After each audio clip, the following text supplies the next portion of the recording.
Quisiera comenzar, compañeros, señalando que en lo que se refiere a la evaluación universal, el Magisterio Nacional ha logrado un importante triunfo. En febrero de 2012, de este año, la Secretaría de Educación Pública anunció la realización de una evaluación universal y fijó las fechas para ese efecto, así como se firmó un acuerdo que la establecía como obligatoria. Desde el mes de febrero, como señalaba, los maestros se movilizaron en la Ciudad de México y en todo el país. Y esta movilización que se llevó a cabo frente a las puertas del Senado de la República en la Ciudad de México obtuvo una primera victoria cuando los senadores, al ver la multitud de maestros que estaban sitiando a su edificio, decidieron dar paso a una mesa de discusión al interior del Senado. En esta mesa de discusión, para sorpresa de los senadores y especialmente de la diputada Ortuño, que era una de las más beligerantes y aguerridas defensoras de la modificación de la Ley General de Educación a fin de que integrara lo que se refiere a la evaluación de los maestros. En esas sesiones fueron 2 o 3 reuniones con senadores y diputados, con la presencia de representantes sindicales de la Coordinadora Nacional de Trabajadores de la Educación, entre ellos su secretario de sección, el maestro Jorge.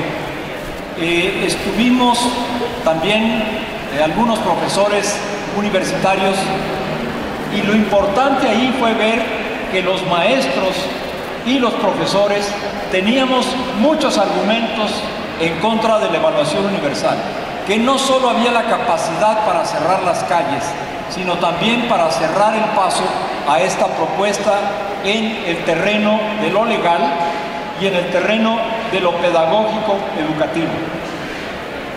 De esas reuniones primeras en el Senado se derivó el compromiso de algunos senadores de crear un foro donde el Senado, en su propio edificio, analizara a fondo las implicaciones de la evaluación universal. Este foro se realizó el 4 de marzo en la sede del Senado de Belisario Domínguez, que es la sede antigua. Y en este foro fue muy importante ver la presencia de más de la mitad de las secciones del Sindicato Nacional de Trabajadores de la Educación, que sea por la vía de sus representantes seccionales o por la vía de corrientes y compañeros que trabajan en esas secciones, estaban presentes. Más de 26 secciones representadas.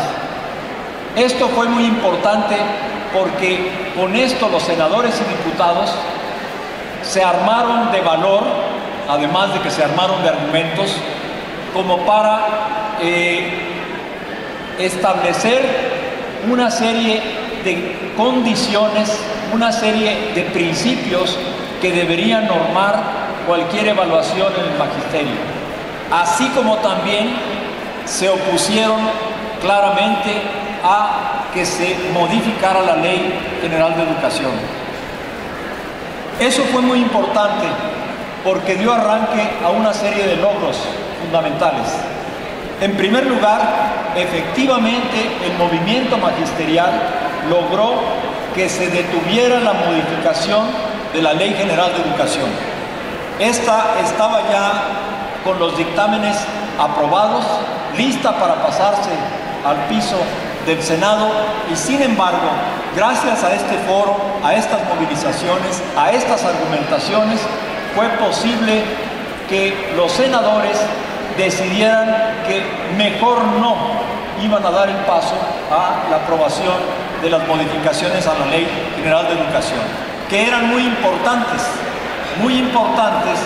porque en esas modificaciones se establecía con todas sus letras la puesta en marcha de la evaluación universal. Daba un respaldo legal a algo que no era más que una iniciativa del presidente hasta ese momento. Por eso era tan importante esta modificación. En segundo lugar, la realización, y como consecuencia de lo anterior, la realización misma de la evaluación universal se puso en duda. No se aclaraba si se iba a realizar, no se aclaraba cuál era la fecha, no se aclaraban cuáles iban a ser los contenidos, no se aclaraba para quiénes iba a ser esta evaluación. Se sumió a la evaluación universal en la incertidumbre más completa. A tal punto fue esto que la propia Elbester Gordillo, que estaba siendo rebasada, aquí sí que por la izquierda, decidió que tenía también que plantarse en el terreno de la discusión de la evaluación universal y pidió una mesa de negociación, manifestando incluso que no estaba dispuesta a que esta evaluación se realizara si no se cumplían una serie de condiciones fantasmales, si se quiere, pero había ahí un nuevo interlocutor forzado por la movilización de la Coordinadora Nacional de Trabajadores de la Educación. Ella se vio obligada a entrar al terreno de la evaluación universal con una postura distinta a la que había tenido durante meses anteriores. Eso también fue un logro muy importante, el hecho de que la evaluación entró en esta etapa de incertidumbre.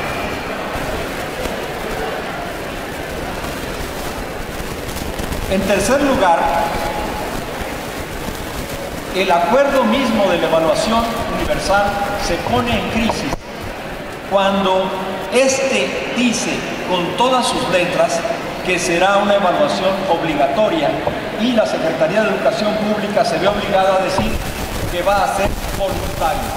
Lo cual, cuando se trata de una evaluación que intenta ser censal, es decir, contar a todo el mundo, evaluar a todos los profesores, es un fracaso para esta evaluación universal el hecho de que se coloque como voluntaria, porque entonces ya no puede medir. Cuando solo participan aquellos que se sienten retados por la evaluación o que se ven obligados por sus directores, los resultados no son válidos en términos estadísticos ni en términos de lo que revela la evaluación, porque no se sabe qué resultados se habrían obtenido si todo el mundo hubiera sido evaluado. Serán o serían resultados totalmente distintos. En ese sentido se puede hablar que también la evaluación fue el decreto que lo sustenta fue rebasado por la movilización magisterial. Y otra cuestión también importante es el hecho de que ahora las cosas están en la ambigüedad legal también. Porque si uno lee los artículos 29, 30 y 31 de la Ley General de Educación, lo que uno encuentra es que ahí se dice que la Secretaría de Educación Pública debe evaluar el sistema educativo. Nunca habla específicamente de los maestros. Habla de ellos diciendo que ellos colaborarán, apoyarán la realización de evaluaciones, pero no hay frases explícitas que hablen de evaluar directamente a los docentes. Se puede interpretar que sí, pero sería una interpretación, no sería parte de lo que dice exactamente el texto de la ley. Por eso es que querían la modificación, por eso era tan importante. Dice, por ejemplo, que los maestros, alumnos, directivos, participantes en los procesos educativos facilitarán que las autoridades educativas realicen exámenes, pero para fines estadísticos y de diagnóstico. Cuando se habla de exámenes para fines estadísticos, se puede incluir en eso la realización de muestreos, es decir, que no son exámenes que se aplican a todo el mundo, sino simples sondeos para, a partir de unos cuantos miles, conocer o tratar de conocer, tratar de averiguar la situación del conjunto de los alumnos, de las escuelas, de los profesores. Se dice también que se darán a conocer estos resultados a la sociedad, a los padres de familia, a los alumnos, a los maestros. Y eso es todo lo que dice la Ley General de Educación. Por eso, ahora la evaluación universal está en una ambigüedad legal. El INE, que se supone contribuye a la evaluación, cambió radicalmente en su constitución, en su estatuto, para que pudiera evaluar a los docentes. Pero el INE tiene un problema fundamental, que es que no es la Secretaría de Educación Pública, y la Secretaría de Educación Pública es la única, según la ley, autorizada para realizar las evaluaciones. Y el otro problema que tiene el Instituto Nacional para la Evaluación de la Educación es que el nuevo decreto, donde se dice que contribuirá a la evaluación de los maestros en formación, el problema ahí es que ese acuerdo entra en vigencia a los 90 días de haberse expedido. Entonces eso sería prácticamente en septiembre o octubre. Por lo tanto, esta evaluación no tiene fundamento legal claro, dado que el INE, que es el que contribuye a la evaluación, no es la Secretaría de Educación Pública. Y el decreto que se supone lo autoriza a este instituto a evaluar a los maestros no tiene vigencia en la actualidad. Por alguna razón pusieron a 90 días y eso invalida a mi juicio esta evaluación que acaba de realizar con la colaboración de INE. Hay también una evaluación en el artículo 12, fracción séptima, que se realizará a los maestros, pero esa evaluación se refiere a que traten con respeto a los derechos humanos de los estudiantes a sus niños. En otras palabras, no es una evaluación académica, no es una evaluación como la evaluación universal. Creo que por estas razones, y además, si tomamos el hecho de que alrededor un poco más del 30% de los maestros fueron los que se presentaron al examen, estamos configurando un contexto en donde se ha dado un cambio radical en el proyecto de evaluación universal que tenía la Secretaría de Educación Pública, Gordillo, Calderón, gracias a la movilización de los maestros. En el escenario de que llegue el PRI al poder, evidentemente que como parte de un acuerdo que habrán de realizar con Gordillo, la evaluación universal se va a volver a poner en el papel de la discusión. Eso es evidente. Pero ya hay un antecedente muy importante de movilización que hará pensar dos veces a la hora de que se quiera volver a insistir en la evaluación universal. Por eso es tan importante el momento que estamos viviendo hoy, porque estamos como en el filo de la navaja. Lo que hagamos hoy de conciencia, de análisis, de resistencia y de propuesta va a tener un peso mucho más importante que en el pasado, porque tenemos ahorita fuerza acumulada que no teníamos hace un año en torno a la evaluación universal. Se ha acumulado fuerza y se ha acumulado también experiencia que es muy importante. Entonces, es necesario en este momento, por la importancia estratégica y táctica que tiene, recapitular y profundizar en tres elementos que han sido y serán muy importantes en la lucha contra la ACE en general y contra la evaluación universal en particular. Y estos tres elementos serían los siguientes. Primero, la crítica, es decir, el análisis, la reflexión, la documentación, la conciencia, la difusión, todo lo que se ha hecho y que es necesario profundizar. Es decir, esta reflexión que en estos talleres ustedes están llevando a cabo de manera importante para armarse, para armarnos de argumentos, para armarnos de perspectivas nuevas, distintas, que nos permitan ir un paso más adelante de los planes que ellos tienen.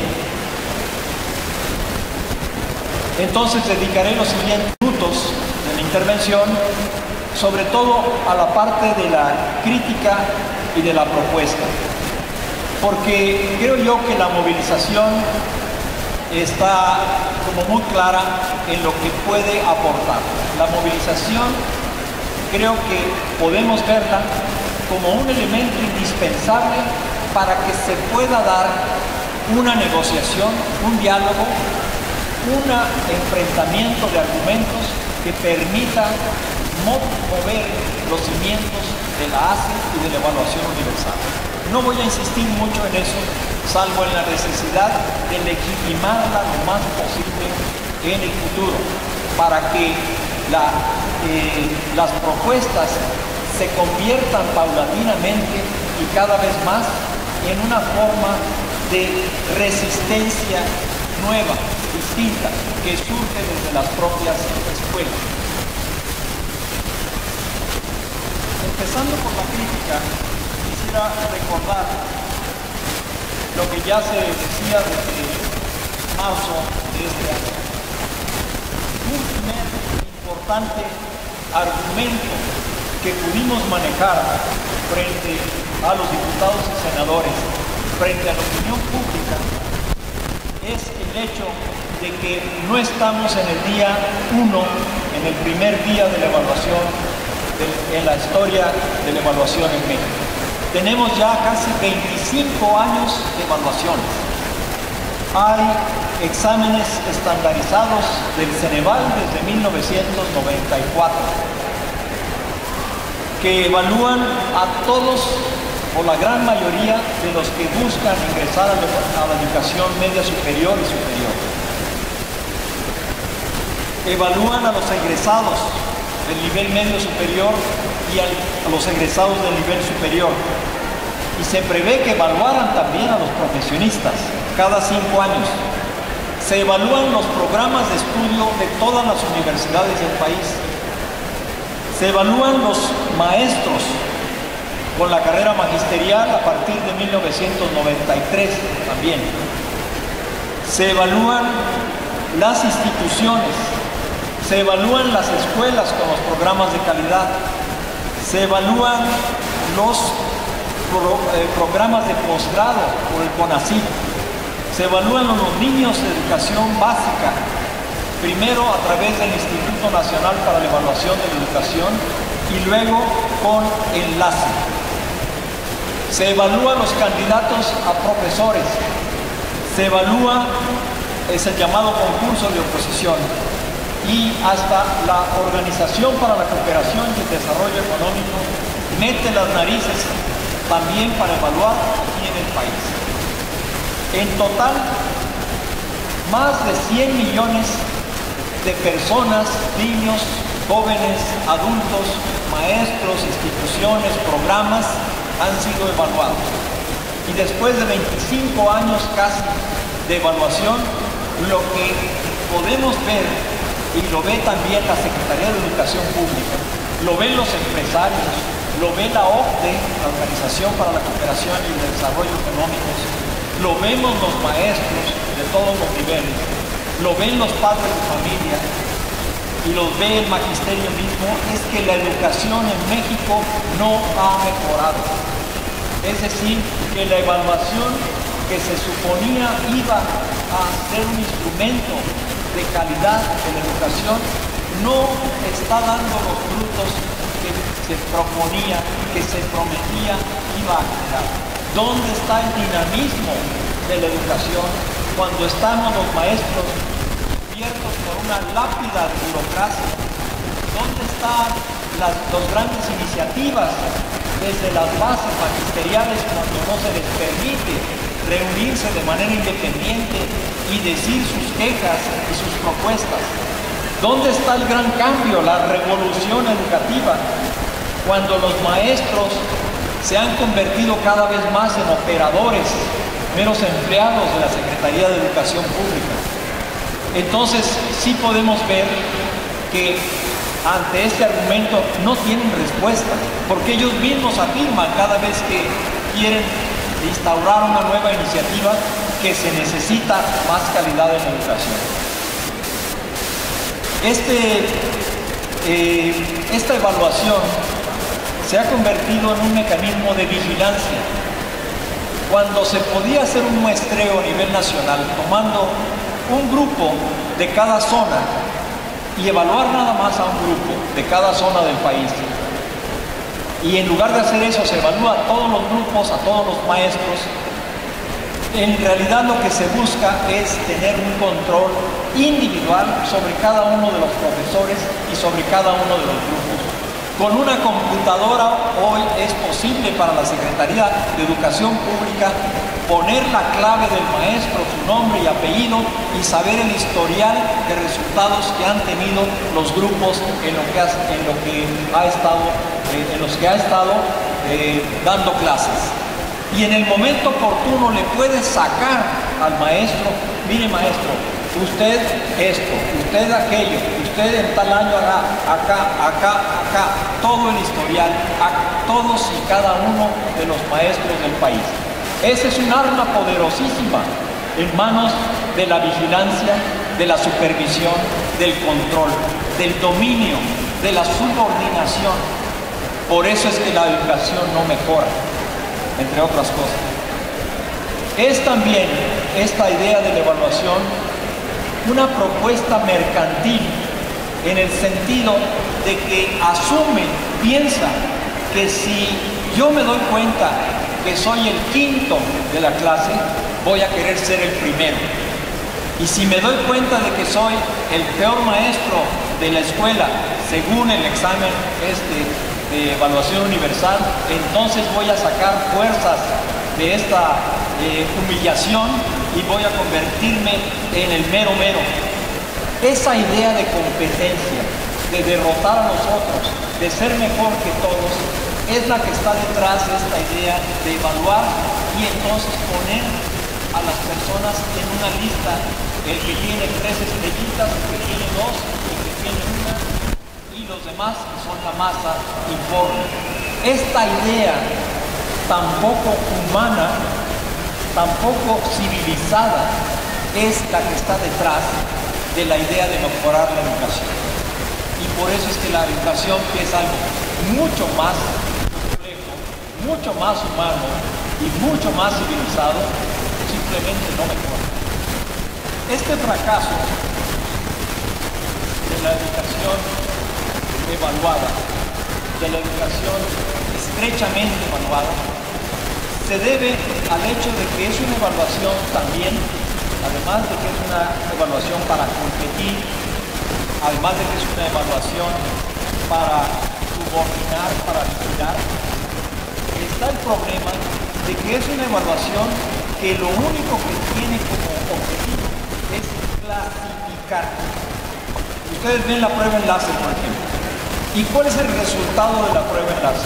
No les dice: miren, están actuando en las escuelas estos factores que están generando una baja en la calidad de la educación. No dice eso.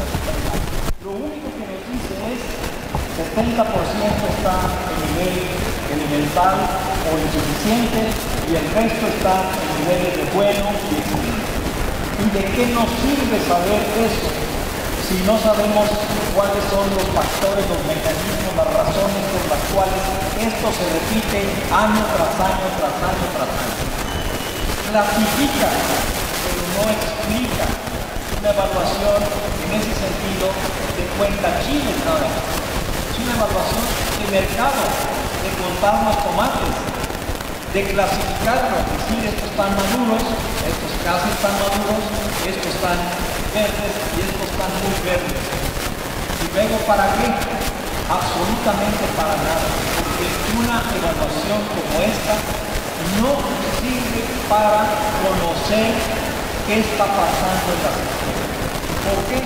Porque en primer lugar no le pregunta a los maestros directamente que nos expliquen qué ocurre en las escuelas, al interior del proceso educativo. Y ahí los maestros, los profesores, podemos decir muchas cosas de por qué nuestros niños no aprenden, de qué es lo que nos hace falta, de cómo podríamos con mejores recursos y con qué recursos mejorar. Pero todo eso, estas pruebas estandarizadas, no lo evalúan, no les interesa. Es algo que está fuera siquiera de su horizonte. Y cuando la Secretaría de Educación Pública, entonces, no tiene una explicación de por qué está mal la educación en el país, lo que pasa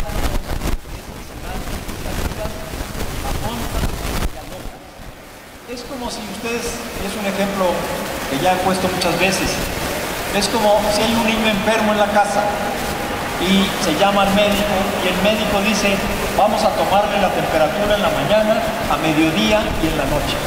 Y después de una semana de que el médico le toma la temperatura al niño en la mañana, a mediodía y en la noche, la familia dice, oiga doctor, pero no se va a curar el niño nada más tomándole la temperatura. Y la prueba enlace y las pruebas que nos plantean son tomar simplemente la temperatura sin que nos den un diagnóstico, que nos expliquen qué está pasando. Claro, cuando el médico no da un diagnóstico, entonces la tía Lupita dice, hay que darle un té al niño. Y la tía Panchita dice, pues hay que ponerle una toalla de agua fría en la cabeza. Y la tía Lolita dice, hay que darle vitaminas. Es decir, cosas que se nos ocurren con toda la buena voluntad, pero que no van a curar al niño. Y la SEP hace exactamente lo mismo. Como no tiene diagnóstico, no tiene explicaciones, inventa iniciativas que resultan ser un fracaso. Y dice un día, ya sé que voy a hacer programas de escuelas de calidad. Y fracasa. Enciclomedia, dice otro día, y fracasa. ¿Qué haré? Voy a evaluar a los maestros que van a entrar, y fracasa porque acaba de decir un subsecretario que dentro de 50 años se va a notar el cambio en el personal del magisterio porque habrán entrado muchos maestros evaluados con el concurso de oposición. Es decir, que la gran revolución no la vamos a ver, bueno, habrá algunos, pero ninguno probablemente de los que estamos aquí, ni siquiera los de la SEP. Entonces, cuando las promesas son a 50 años, mi amor, mi reina, dentro de 50 años, te voy a amar como nunca, no son promesas que no valen. Que en una sociedad desigual a la mexicana es muy difícil que la escuela pueda ejercer su función de educadora porque la desigualdad social es un obstáculo formidable a eso. Es muy difícil enseñar a niños que no tienen condiciones en sus casas, en sus comunidades, que no tienen la educación y la alimentación adecuada, que no tienen el apoyo de padres que están abrumados de trabajo, de necesidades, y por eso es que nuestras escuelas no pueden convertirse en especie de casas de milagro, como quiere la Secretaría de Educación Pública. Así, dice, Los factores que se ubican fuera de la escuela, especialmente en las familias y el nivel de desarrollo de sus comunidades, son los que explican muchas veces el bajo desempeño de los estudiantes. Es decir, la SEP está diciendo que las escuelas no son las primeras responsables del deterioro de la educación en México. Es la desigualdad, la pobreza. Y sin embargo, se va a evaluar escuelas, se va a evaluar maestros, se va a evaluar a los niños. Y digo esto porque el primer factor de la evaluación universal con que se pretende evaluar a los maestros es el resultado que tienen los niños en la prueba enlace. Y ya vimos en las estadísticas que alrededor de un 70% de los niños están en nivel insuficiente y elemental. Lo que significa que todos los maestros, es decir, 70% de los maestros que van a ser evaluados a partir de los resultados de la prueba enlace, van a aparecer como incapaces, como ineptos, porque les evalúan a partir del desempeño de ellos, de un desempeño que no depende de la escuela. Es como si de repente se forma a todos los médicos del país y especialmente aquellos de las zonas marginadas, se les dice, ustedes van a ser responsables de que bajen los niveles de desnutrición de todos los niños de las regiones en las que ustedes trabajan. Pero señor, les van a decir, la desnutrición no depende de los médicos, depende de que hay pobreza en las comunidades, de que no hay información sobre buena nutrición, de que no hay alimentos. ¿Por qué nos hace a nosotros responsables? Y eso es exactamente el planteamiento de la evaluación universal. Hacemos responsables a los maestros y por lo tanto van a salir como deficientes todos aquellos que estén en zonas marginadas. Y ese porcentaje de la evaluación universal que corresponde al resultado de enlace es de 50%, entonces es sumamente alto. Enlace es además de que se aplica a niños y jóvenes de comunidades totalmente distintas, no es lo mismo aplicar un examen de enlace en la ciudad de Morelia o en la Ciudad de México, en una zona residencial de alto nivel económico, en una escuela pública ahí, que aplicarlo en la Sierra Norte de Puebla o en algún lugar de la Sierra de Michoacán. No es lo mismo. Son niños que tienen distintas maneras de ver la realidad, que tienen un trato de conocimiento muy diferente. No que unos no sepan, es que saben cosas distintas a los de la ciudad. Y entonces, una prueba hecha para los de la ciudad hace aparecer a todo mundo que no viva en la ciudad como deficiente. Es como una caricatura que anda circulando ahorita en internet, donde está un elefante, está un venado y está un chango. Están cambios, ¿no? Y hay un árbol detrás y dice, los voy a evaluar a ver quién sube más rápido a este árbol. El elefante obviamente no va a poder, el venado creo que con ciertas dificultades, y el chango en 3 segundos va a estar en la copa de abajo. Y va a decir, este es el animal más eficiente de la selva. Pues es falso. Si aquí le ponemos una prueba a los de Suecia sobre historia mexicana, pues van a salir todos como verdaderos deficientes mentales, cuando en realidad simplemente los estamos evaluando con criterios, con parámetros que no son comprensibles para estas personas de Suecia. La diferencia entre un niño de una escuela pública, de un barrio residencial, es enorme respecto de la de un niño en una comunidad pobre en el estado de Guerrero, de Chiapas, de Oaxaca, de Michoacán, de Tlaxcala, de Chihuahua también. Es una enorme diferencia. Una prueba única es una infamia, es algo verdaderamente infame. Sobre todo cuando además las preguntas que tienen son verdaderamente absurdas en muchas ocasiones. Por ejemplo, se preguntan a los niños qué significa o cuál es el símbolo de restaurante, es decir, un tenedor y un cuchillo. Pero hay más de 200.000 comunidades en este país donde la noción siquiera de restaurante no existe, o la de semáforo tampoco existe. Y sin embargo, se preguntan como si todos los niños del país dijeran: los domingos pues iremos a comer al restaurante para no aburrirnos hoy en la casa. Es una mentalidad citadina aplicada a un país de 60 culturas distintas. Es un absurdo. Además, con preguntas como esta, por ejemplo, que es una joya que debería de guardarse en una caja fuerte, porque la pueden quitar, ¿no?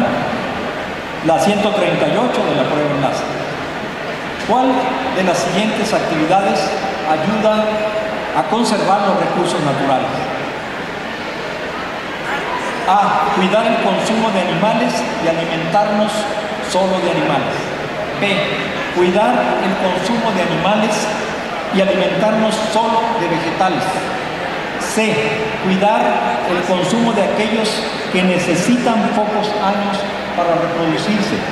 D. Cuidar el consumo de aquellos que necesitan miles de años para reproducirse. Yo leo y leo esta pregunta y nunca la entiendo.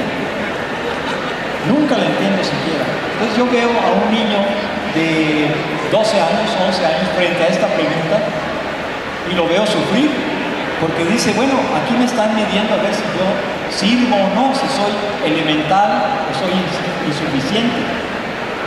Además, la prueba enlace es pedagógicamente un atropello, porque eso de que al niño año tras año se le diga: tú eres un elemental, tú eres un insuficiente, es la peor práctica pedagógica que puede haber en una escuela. Repetirle, reiterarle al niño que no puede avanzar. Y a los maestros, ¿cómo se les evalúa? ¿Cómo se dice? Porque eso es lo que pasa, que se va a escoger a los mejores maestros de México para integrarlos al magisterio. Bueno, pues con preguntas como esta: ¿qué niveles educativos integran el sistema educativo nacional? A. Básica, media, superior, superior y posgrado. B.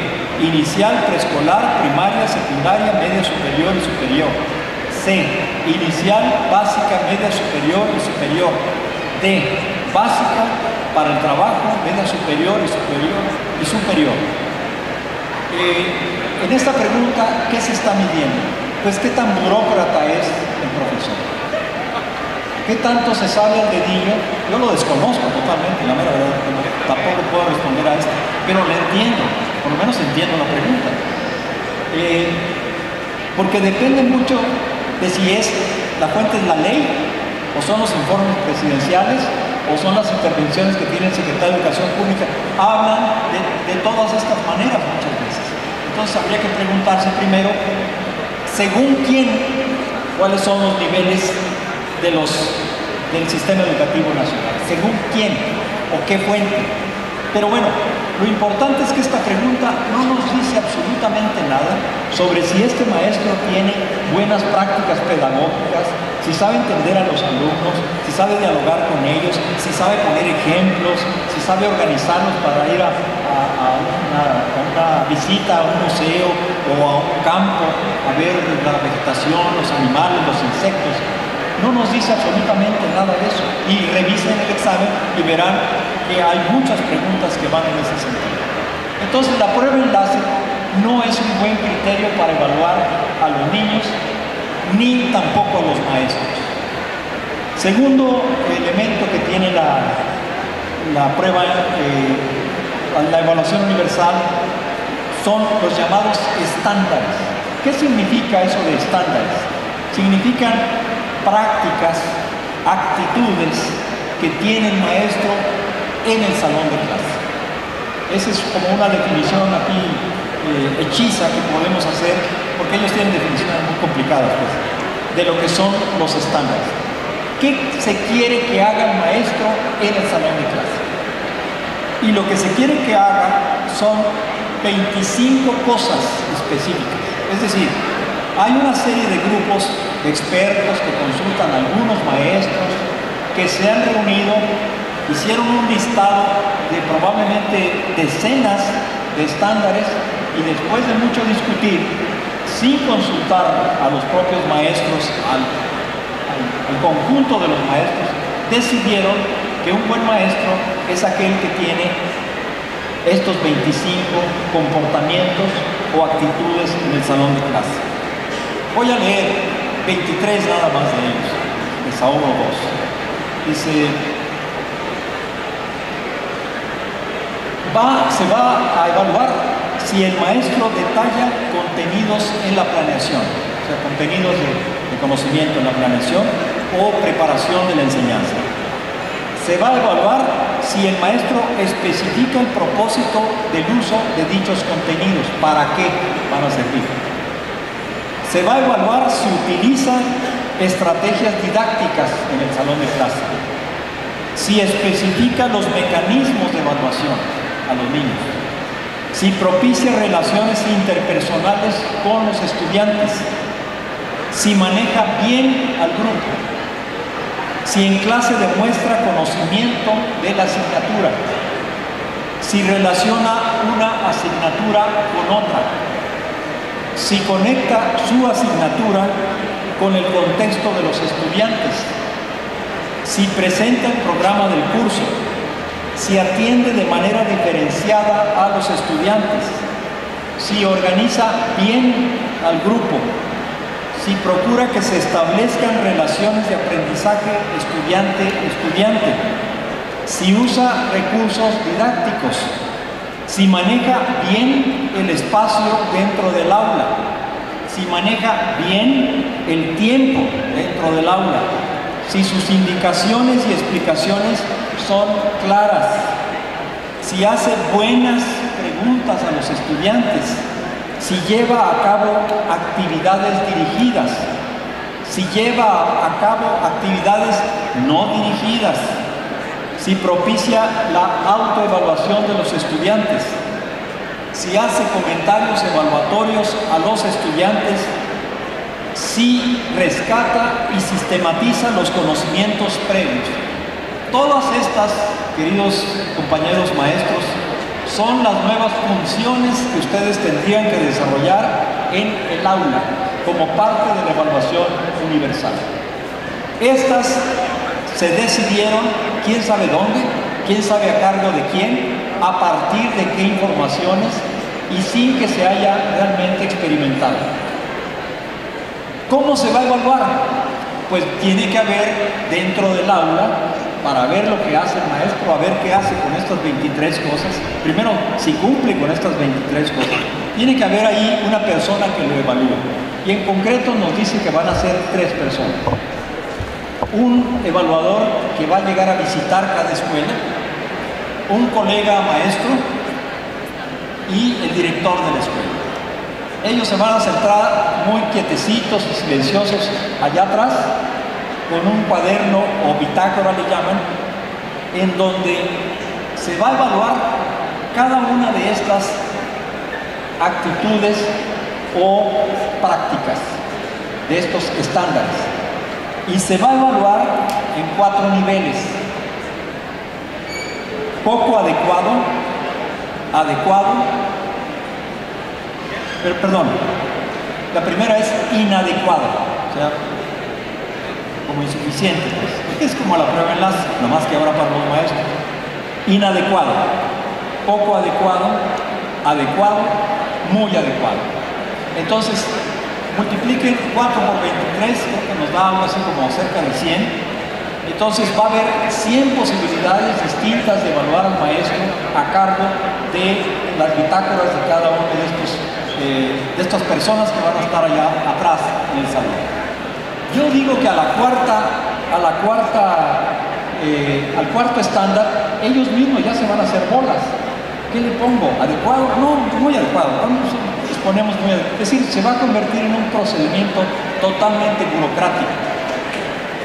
Primer problema es el más leve problema. El segundo problema así práctico es ¿Cómo le va a hacer el maestro para en 2 horas, que va a ser 2 o 3 horas, va a ser la evaluación, mostrar las 23 habilidades o las 23 actitudes o los 23 estándares? Hay que dividir 3 horas entre 23, no he hecho la división, así que no sé cuántos años, pero el maestro tendría, vamos a suponer, como 10 minutos para cada estándar. Entonces yo tengo que actuar, primero, el que hago que los estudiantes interactúen, ¿no? Yo el reloj y digo, a ver, niños, interactúen, por favor. 10 minutos de interacción para que los niños vean que yo sí propicio la interacción, ¿no? Ya, terminamos. Ahora el otro estándar. Autoevalúense, por favor. Porque ¿qué es eso el profesor? Bueno, ahorita les explico, pero por lo pronto, platiquen, digan cómo se sienten, etc. 23 estándares, 3 horas, al principio y al final del curso. El maestro ahí tiene varias opciones. Una, convertirse en un actor, pero de los mejores del mundo, porque va a programar exactamente, venga o no a cuento en la relación con los niños, su presentación de los estándares, ¿no? Y ahí te voy. Y luego, pasada la evaluación, me olvido de los estándares y yo hago lo que necesitan los niños. A lo mejor lo que necesitan es interactuar las 3 horas. A lo mejor, o necesitan otra cosa, otro estándar que no está aquí, que se usa y tiene mejores resultados en la escuela fulana en gano de tal. Entonces, esa es la evaluación por estándares, que significa también el reino de la subjetividad. Porque si es un director que me trae fichado, pues me parece que voy a ser totalmente inadecuado en su bitácora. Si es un colega que me odia porque soy de la CENTE, pues entonces también voy a tener problemas. Y este evaluador externo que va a llegar ahí como caído del cielo, que no tiene ni la más remota idea de cómo se llama el profesor, de dónde vienen los niños, va a hacer juicios sin ningún fundamento, ni siquiera subjetivo. Va a ser también la uniformización de la evaluación. Es decir, en todo el país, en todas las escuelas, en las casi 200,000 planteles que hay, casi 200,000 planteles que hay en el país, es la misma evaluación.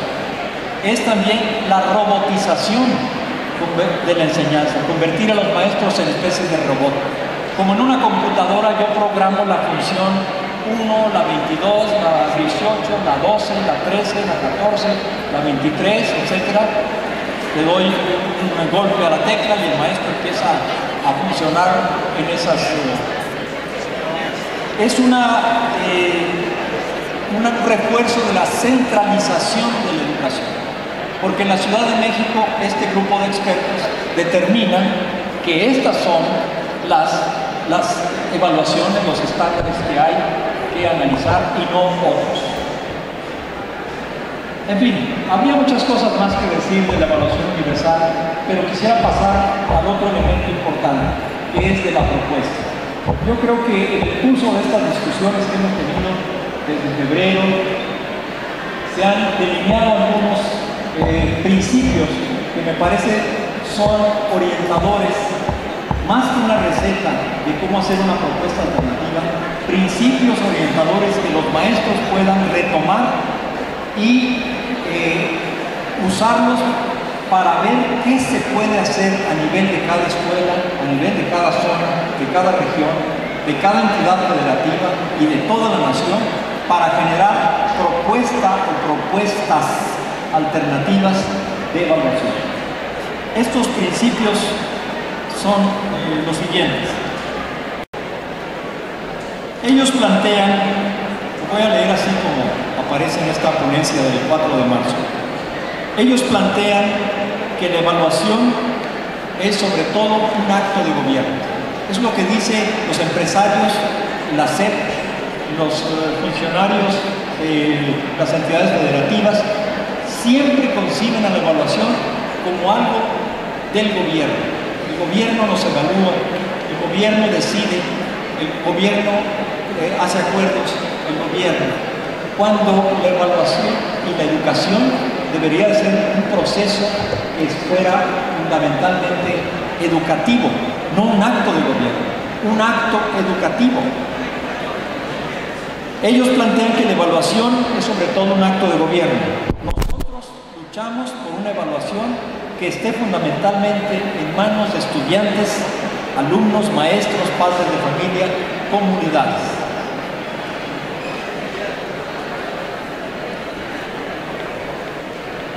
Es posible perfectamente que los estudiantes, junto con el maestro y por su cuenta, evalúen su escuela, evalúen a sus maestros, evalúen qué tanto les gusta o no, qué tanto aprenden, por qué no aprenden. Es perfectamente posible. En el caso del estado de Morelos, por ejemplo, los maestros en Resistencia hicieron un congreso de evaluación a cargo de los niños. Y los niños se juntaron en la plaza principal de Cuernavaca y empezaron a decir todo lo que querían decir acerca de sus escuelas. Y los maestros apuntaban, los maestros tomaban nota para recuperar de ahí aquellas cosas que podían cambiar a partir de lo que decían los niños. No lo que dicen en el aula, sino un espacio expreso, un lugar, un tiempo destinado a una especie de congreso local, escolar, donde los niños puedan decir sus palabras. Un lugar, un espacio donde también los padres de familia y las comunidades puedan hablar de su escuela.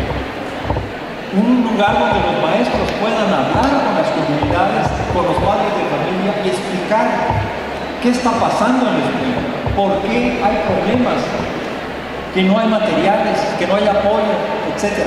De tal manera que las demandas pedagógico-educativas de los maestros se construyan con base en los diagnósticos de los niños, de los padres de familia, y eso asegura la solidaridad, no solo el apoyo de los padres de familia, sino la defensa que los padres de familia pueden hacer de lo que ellos mismos están proponiendo. Ya no sería simplemente decir, voy a apoyar al maestro porque es el que educa a mis niños, sino voy a apoyar al maestro porque juntos hemos determinado que lo que necesitamos en esta escuela es esto y esto y esto y esto. Ellos plantean una evaluación vertical. Vienen de fuera a evaluar, vienen los exámenes, vienen los evaluadores, vienen los funcionarios a vigilar que se evalúe bien, vienen los empresarios como observadores.